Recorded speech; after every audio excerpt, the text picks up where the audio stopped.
How do solar panels connect to your home's electric circuits? And where is the battery in this mix? Let's explore. Solar panels connect to your home via a solar inverter. The inverter connects to your home's consumer unit and supplies energy to all your appliances. For safety, the inverter is connected on a dedicated circuit. Having a battery requires that you use a hybrid inverter as opposed to string inverter or microinverters. Hybrid inverters can charge and discharge a battery, and you need them because batteries store DC electricity too. Hybrid inverters often come packed with smart capabilities like charge schedules and power management settings. Another cool feature they have is to manage the flow of energy from all available sources, including the grid, solar PV, and battery.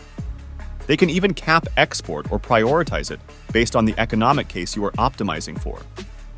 They are the unsung heroes of a home solar energy system.